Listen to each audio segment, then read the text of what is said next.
Bismillahirrahmanirrahim. Assalamualaikum warahmatullahi wabarakatuh. Waalaikumsalam warahmatullahi wabarakatuh. Selamat pagi semuanya. Pagi. Baik, sebelum kita mulai pelajaran pada pagi hari ini, marilah terlebih dahulu kita doa bersama-sama. Kita kirimkan suratul Fatihah terkhusus untuk guru-guru kita semua.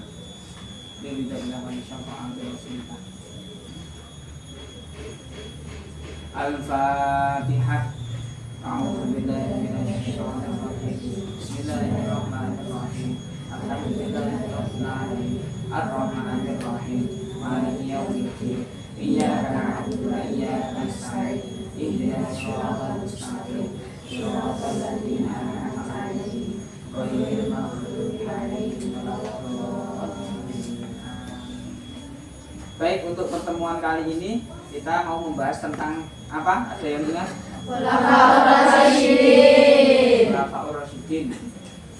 Namun sebelumnya seperti yang telah kita sepakati minggu lalu bahwa hari ini harusnya itu presentasi ya, presentasi per kelompok. Sudah disiapkan materinya? Sudah. Baik. Karena ini apa itu proyektornya itu mohon maaf baru rusak, jadi ya nanti presentasinya mandiri aja, manual, nggak usah pakai proyektor. Sudah disiapkan ya kira-kira ya? Sudah. Maklum karena proyektornya baru rusak. Kita membahas tentang Khulafaur Rasyidin, guys. Dan latar belakangnya itu karena apa? Kenapa muncul Khulafaur Rasyidin? Yang pertama karena wafatnya Nabi Rasulullah Shallallahu Alaihi Wasallam.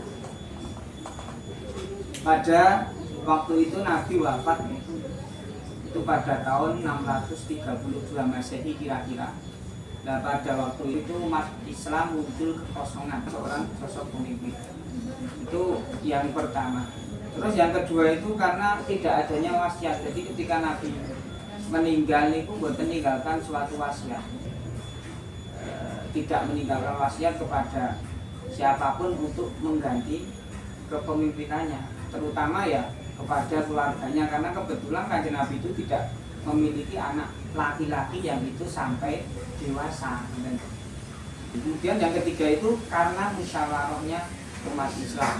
Para sahabat Rasulullah kemudian bersepakat untuk memilih khalifah baru melalui musyawarah, hingga sampai akhir ya, itu disepakati oleh para ulama yang dianggap Khulafaur Rasyidin itu ada 4 kira-kira. Yang pertama siapa? Nanti yang akan dipresentasikan. Yang kedua yang ketiga Utsman bin Affan. Yang keempat Ali bin Abi Thalib. Berdasarkan hadis Rasulullah, dia pernah bersabda, al khilafatu ba'di salasuna sanatan sumata kunu mulukan. Jadi kepemimpinan khilafah setelah wafatku itu dihitung selama 30 tahun. Setelahnya itu hanyalah dianggap sebagai mulukan, kerajaan. Nah kira-kira pengantarnya seperti itu. Setelahnya silakan untuk presentasi kelompok 1, berarti Abu Bakar ya. Abu Bakar silakan kelompoknya untuk maju dan melakukan presentasi.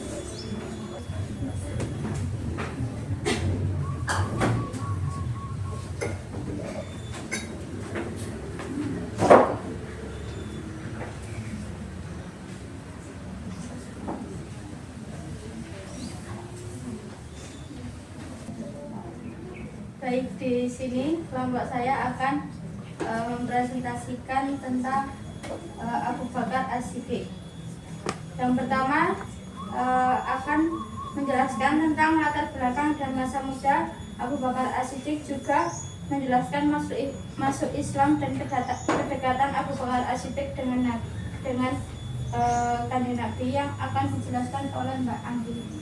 Ya, poin pertama, latar belakang dan masa muda Abu Bakar As-Siddiq.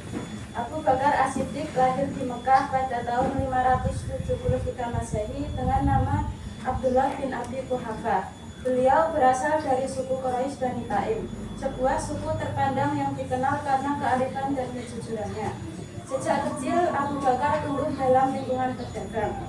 Beliau juga dikenal memiliki sifat yang sangat lembut, berhati tenang, dan memiliki budi pekerti yang tinggi.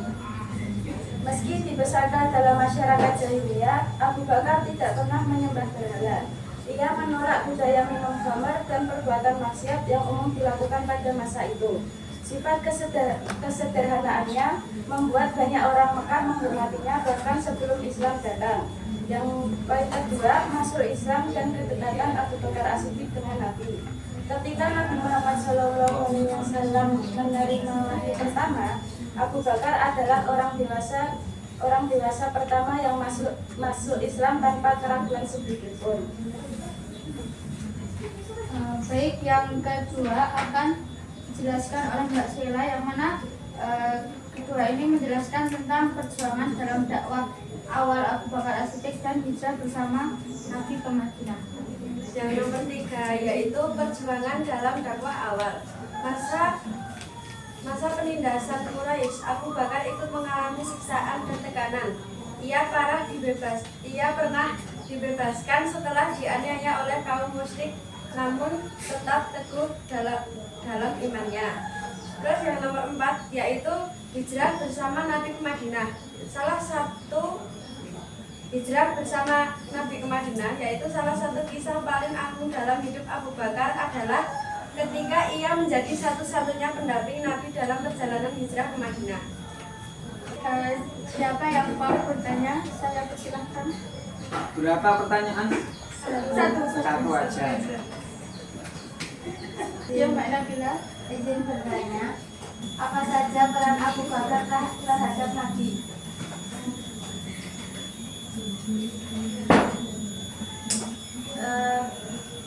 Terdapat banyak peran Abu Bakar terhadap Nabi, tapi di sini saya akan menyampaikan 4 poin saja. Yang pertama, beliau ikut dalam banyak pertempuran seperti perang Badar, perang Uhud, perang Khandaq, dan masih banyak lain. Yang kedua, beliau menjadi imam ketika Nabi berhalangan hadir dalam sholat, sebutan isyarat penghormatan besar dari Rasulullah. Yang ketiga, beliau menjadi penasihat penting dalam keputusan politik dan sosial. Yang keempat, beliau menyertai Nabi dalam perjalanan tabligh. Apakah sudah terjawab, Mbak Nabila? Sudah. Ada yang tanya lagi? Silakan. Cukup, kalau cukup silakan ditutup lalu dilanjutkan kelompok selanjutnya. Sekian presentasi dari kelompok saya.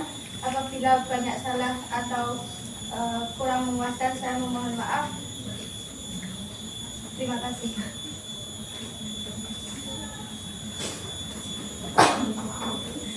Silakan untuk kelompok selanjutnya.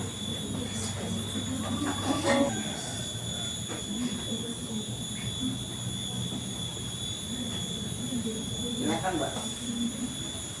Assalamualaikum warahmatullahi wabarakatuh. Waalaikumsalam warahmatullahi wabarakatuh. Di sini kelompok kami akan menjelaskan tentang Umar bin Khattab. Nah, singkat aja ya, biodata singkat aja, nggak usah lama-lama. Di sini yang pertama akan dijelaskan Umar bin Khattab itu akan dijelaskan pada Mbak Teddy. Baik, dari biodata lengkap Umar bin Khattab cukup hanya untuk mengenal. Saya rasa biodata yang kami berikan insya Allah cukup untuk mengenal Umar bin Khattab sedikit. Nama lengkap Umar bin Khattab adalah Umar bin Khattab.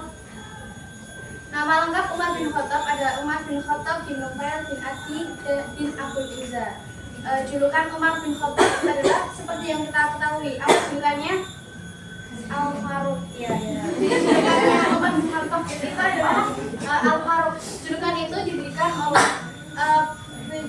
diberikan oleh ahli kitab. Nama ibu beliau adalah Hantamah bin Hisham bin Al-Mughirah, dan yang merupakan kakak dari Abu Jahal bin Hisham. Dan ciri-ciri beliau adalah seperti yang kita ketahui kalau beliau Umar bin Khattab itu memiliki badan yang tinggi, kepala bagian depannya botak, selalu bekerja dengan dua tangannya, berkulit kuning. Tapi menurut buku yang kami baca, ada khilaf antara Umar bin Khattab itu berkulit kuning dan berkulit putih kemerah-merahan. Nah itu seperti yang kita ketahui ya, tadi ciri-cirinya yang sudah disebutkan bahwa Umar bin Khattab itu tampak gagah gitu. Terus mungkin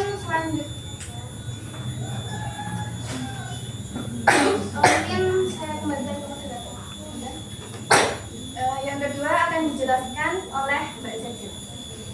Ya, di sini saya akan menyebutkan istri-istrinya Umar bin Khattab. Umar bin Khattab mempunyai 4 istri. Yang pertama yakni Zainab bin Mazhar, yang kedua Ummu Kulsum binti Zarwal, yang ketiga Atikah binti Zaid, yang keempat Ummu Kulsum bin Ali bin Abi Thalib. Dan beliau mempunyai 5 anak. Yang pertama ialah Abdullah bin Umar, yang kedua Asim Abdullah bin Umar, yang ketiga Hafsah Abdullah bin Umar, yang keempat Ruqayyah Abdullah bin Umar. Umar bin Khattab pernah mengikuti 5 perang. Yang pertama yakni perang Badar, perang Uhud, perang Khandaq, perang Khabar, dan perang Fathul Makkah. Beliau menjadi khalifah di tahun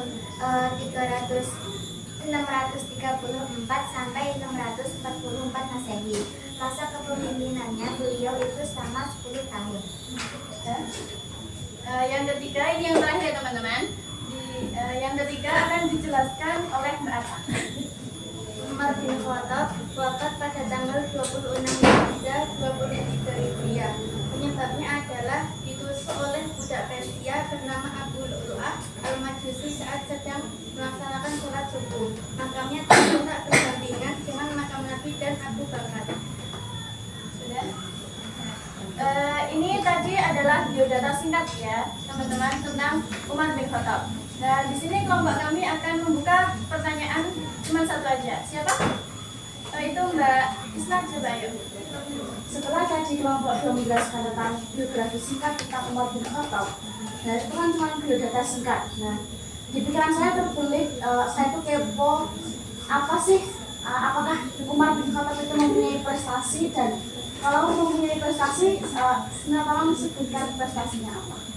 Pasti punya. Di antaranya adalah membentuk administrasi pemerintahan secara sistematis, ekspansi wilayah Islam yang sangat luas, kemudian menciptakan bandar hijriah, menyusun sistem keamanan dan pos penjagaan, memperbaiki sistem keuangan negara, dan keadilannya sangat terkenal sampai disebut dengan era keemasan Khalifah.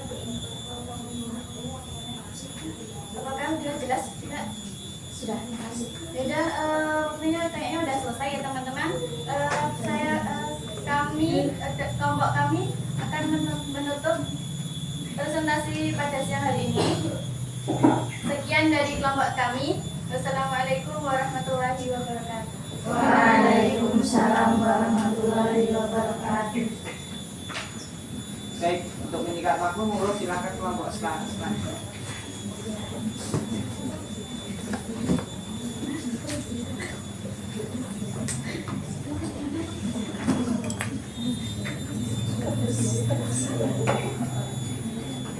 Baik, untuk mempersingkat waktu, Assalamualaikum warahmatullahi wabarakatuh.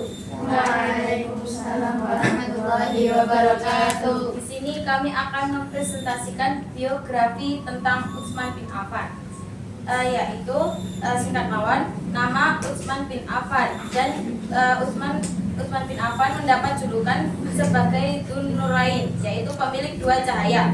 Utsman bin Affan lahir di Mekah tahun 576 Masehi. Ayah Utsman bin Affan bernama Abu Ash dan ibunya bernama Arwa binti Quraisy, atau bisa disebut juga dengan Quraisy binti Rabi'ah. Utsman bin Affan wafat pada umur 35 tahun Utsman bin Affan berasal dari suku Bani Umayyah dan ia berprofesi sebagai pedagang sukses.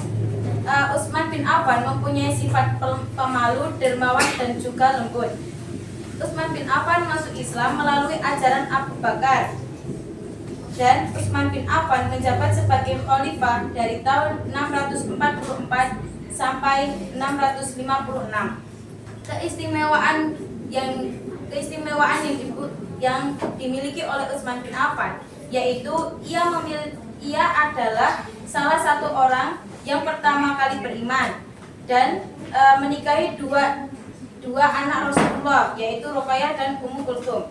Peran Utsman bin Affan di masa Nabi yaitu ikut hijrah ke Habasyah dan Madinah. Yang kedua, membeli sumur rumah untuk orang muslim. Yang ketiga, mendukung dakwah dengan harta, terutama saat perang Tabuk. Yang keempat, menjadi khalifah ketiga. Setelah wafatnya Umar, Utsman terpilih sebagai khalifah ketiga. Pada masa pimpinannya, wilayah Islam berkembang luas dan ia memprakarsai penyatuan mushaf Al-Quran menjadi satu standar resmi untuk menjaga keseragaman bacaan. Di akhir hayatnya, ia menghadapi fitnah besar hingga dibunuh saat membaca Al-Quran. Dari penjelasan yang sudah dipresentasikan kedua teman saya, dapat kita simpulkan ada 2 poin. Yang pertama adalah prestasi penting Utsman bin Affan yaitu menyusun standar mushaf Quran yang bisa disebut mushaf Utsmani. Yang kedua yaitu warisan yang dapat dijadikan teladan bagi kita. Yang pertama yaitu kelembutannya, yang kedua sifat pemalunya, dan yang ketiga kedermawanannya. Di kelompok kami ini membuka satu pertanyaan saja. Siapa yang akan bertanya? Yuk. Terima kasih atas waktunya. Izin bertanya tentang materi yang telah diberikan. Saya ingin tahu apakah Utsman bin Affan mempunyai jasa terbesar saat menjadi khalifah. Kalau ada, bisa disebutkan tujuannya. Baik, kelompok kami akan menjawab dari pertanyaan Mbak Nindi tadi yang akan dijawab oleh Mbak Hanum. Salah satu jasa terbesar Utsman bin Affan adalah menyatukan mushaf Al-Quran menjadi standar resmi, dan tujuannya adalah untuk mencegah perbedaan bacaan di berbagai wilayah Islam dan menjaga keaslian serta keseragaman Al-Quran agar tidak terjadi perselisihan dan di kalangan umat. Apakah itu sudah cukup? Baik, kalau sudah cukup, kami cukupkan sampai di sini saja. Saya tutup. Wassalamualaikum warahmatullahi wabarakatuh. Waalaikumsalam warahmatullahi wabarakatuh. Kelompok 4, silakan diteruskan.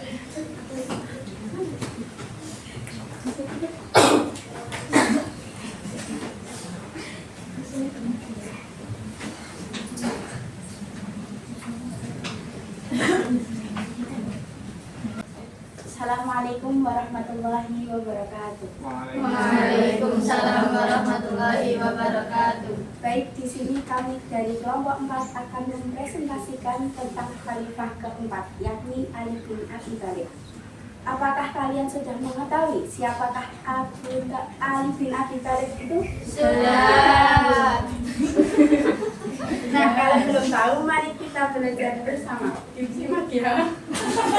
Ali bin Abi Thalib. Ali bin Abi Thalib adalah khalifah keempat Khulafaur Rasyidin.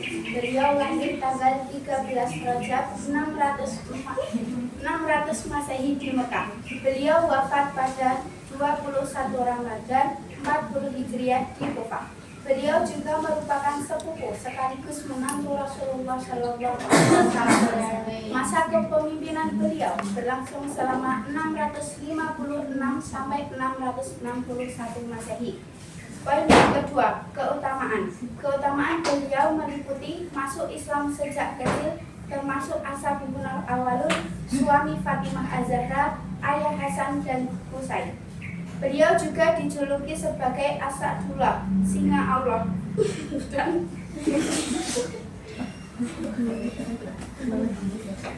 Poin ketiga, saya akan menjelaskan tentang karakter dan akhlak Ali bin Abi Thalib.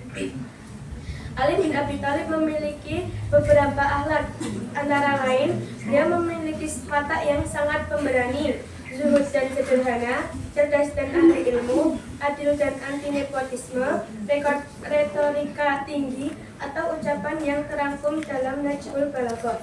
Yang keempat, saya akan menjelaskan tentang peran penting Ali bin Abi Thalib dalam Islam.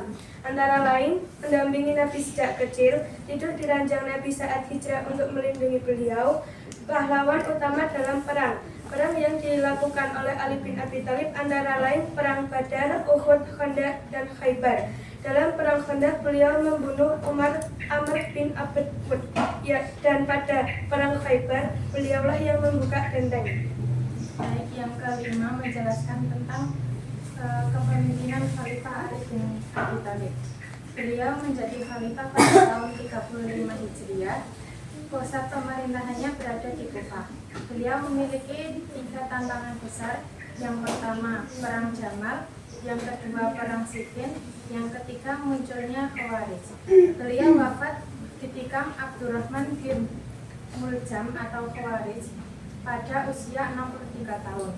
Ucapan terakhir beliau adalah Fustu Warobil Ka'bah. Baik, yang ketujuh, warisan dan pengaruh. Beliau sebagai peletak dasar ilmu fikih dan administrasi negara pada zaman itu, dan banyak hikmah dan petuah beliau yang sampai sekarang masih terkenal. Antara lain adalah nilai manusia sesuai dengan ilmunya, orang kuat adalah yang mampu mengendalikan amarah, dan yang kedelapan adalah inti kesimpulan. Ali bin Abi Thalib adalah sosok pemberani, berilmu, zuhud, dan adil. Perannya sangat besar dalam pembentukan masyarakat Islam dan pengembangan ilmu pengetahuan. Mungkin kita cukupkan presentasi pada pagi hari ini. Kami dari kelompok 4, apabila ada kesalahan dalam menyampaikan, mohon dimaafkan.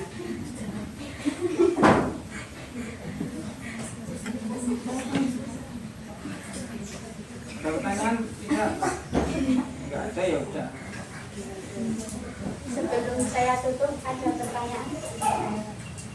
Baik, silahkan Mbak Tin. Baik, atas waktunya izin bertanya, bagaimana hubungan Ali bin Abi Thalib dengan Nabi Muhammad? Mungkin bisa dijawab. Ali merupakan sepupu sekaligus menantu Nabi. Ia menikah dengan Fatimah Khadijah. Ali juga dibesarkan oleh Nabi sejak kecil bersama sahabat yang dekat dengan Nabi. Bagi penanya, apakah jawaban kami sudah mewakili? Baik, terima kasih. Wassalamualaikum warahmatullahi wabarakatuh. Waalaikumsalam warahmatullahi wabarakatuh.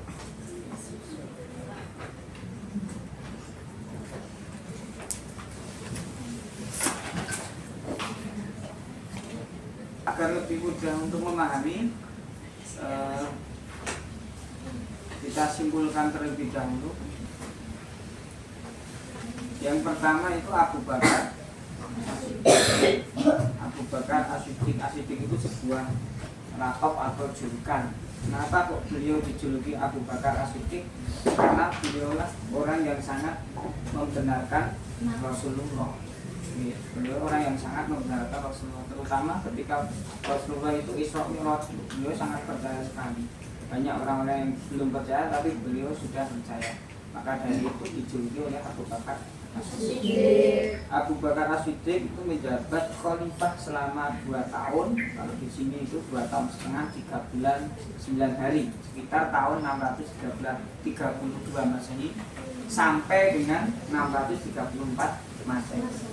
Dan 632 Masehi itu ketika Rasulullah wafat, berarti setelah itu. Kemudian ibu kota pemerintahan beliau itu di kota Madinah. Umur beliau itu berapa? Ada yang tahu? 63 tahun umur beliau. Sebab wafat beliau itu karena kesedihan. Dan itu karena kesedihan yang disembunyikan karena wafatnya Rasulullah. Saking cintanya kepada Rasulullah, maka itu alasannya beliau wafat itu karena sangat sedih sekali ditinggalkan Rasulullah. Kemudian beliau dikuburkan di kota Madinah itu bersebelahan dengan makam Rasulullah. Terus jalan singkatnya beliau. Kemudian masuk ke Khalifah Umar bin Khattab. Khalifah Umar bin Khattab ini dijuluki oleh siapa? Julukannya Al-Faruq atau pembeda di antara hak yang hak dan yang Al-Faruq.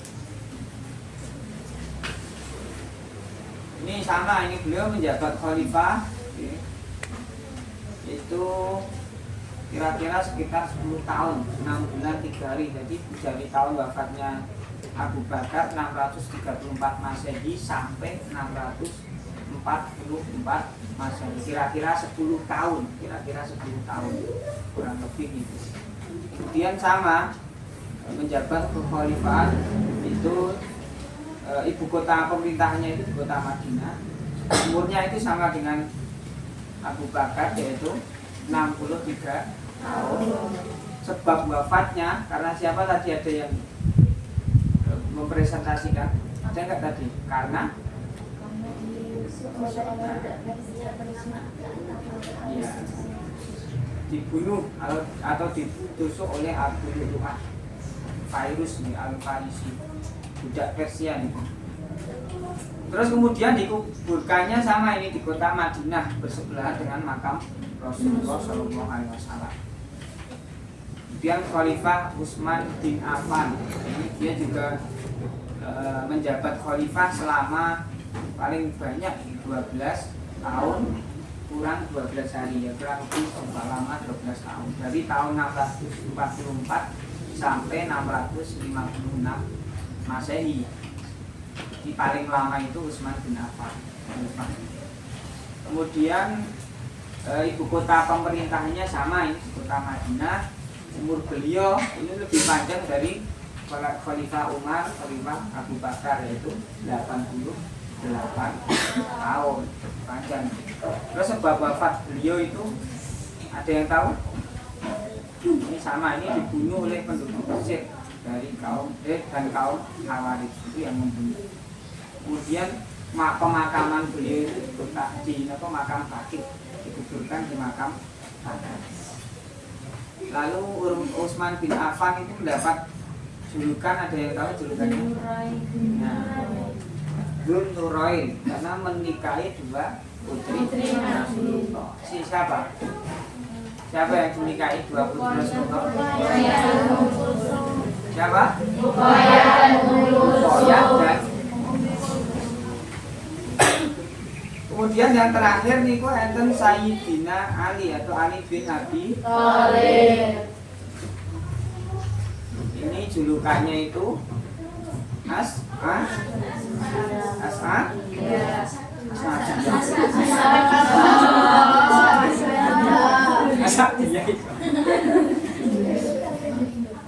Asadu atau disebut dengan singa Allah, singa padang pasir.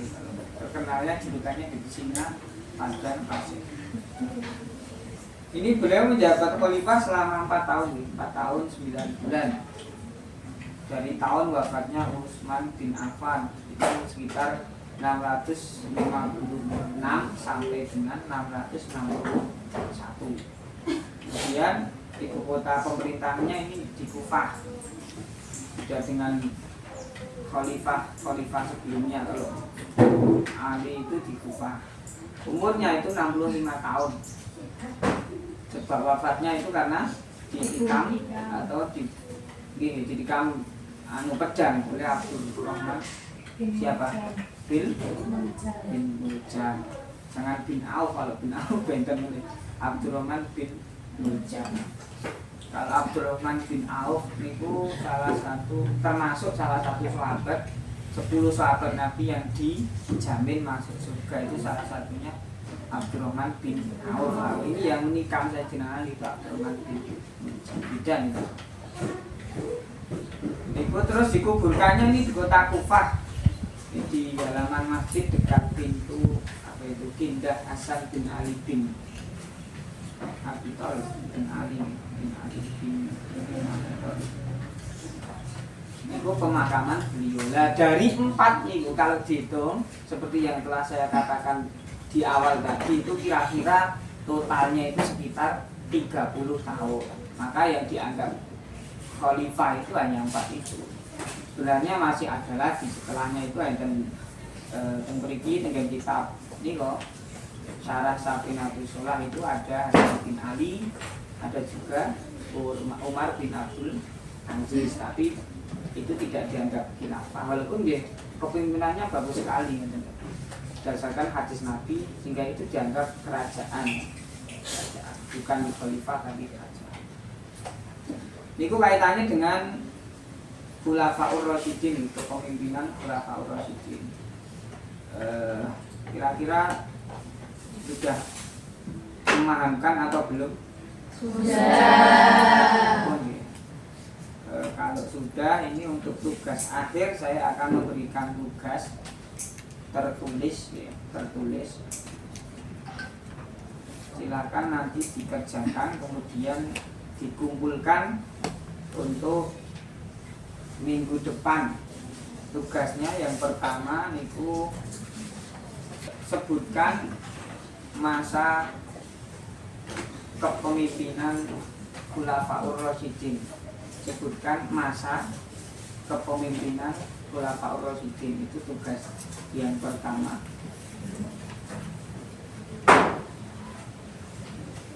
Kemudian soal yang kedua, sebutkan julukan-julukan yang diberikan untuk Khulafaur Rasyidin.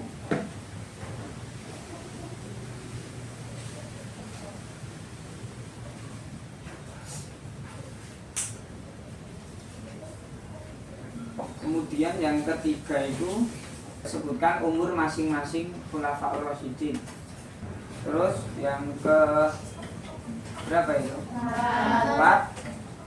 Itu sebutkan sebab wafatnya Khulafaur Rasyidin. Terus yang terakhir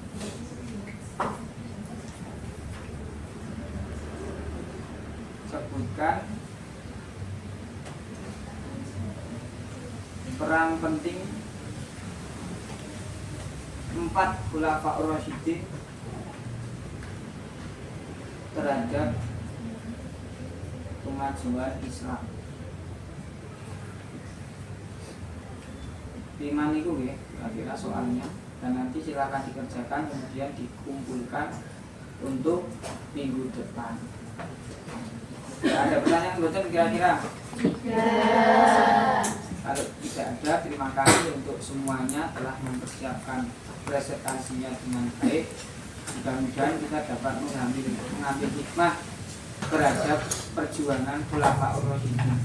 Semoga kita dapat mengambil hikmah itu, minimal ya kita dapat mengamalkan dalam hal-hal yang sifatnya itu kecil di lingkungan kita. Kalau sudah, marilah kita tutup pertemuan kali ini dengan doa kafaratul majelis. Bismillahirrahmanirrahim. Allahumma inni istawda'tuka ma ta'allamtuhu faqdir ilayya 'inda hajati ilayk. Wa sallallahu ala sayyidina Muhammadin wa ala alihi wa sahbihi wa baraka wa sallam. Walhamdulillahi rabbil alamin. Subhanallahumma wa bihamdika asyhadu an la ilaha illa anta astaghfiruka wa atubu ilaik. Dari saya banyak maaf. Assalamualaikum warahmatullahi wabarakatuh. Waalaikumsalam warahmatullahi wabarakatuh.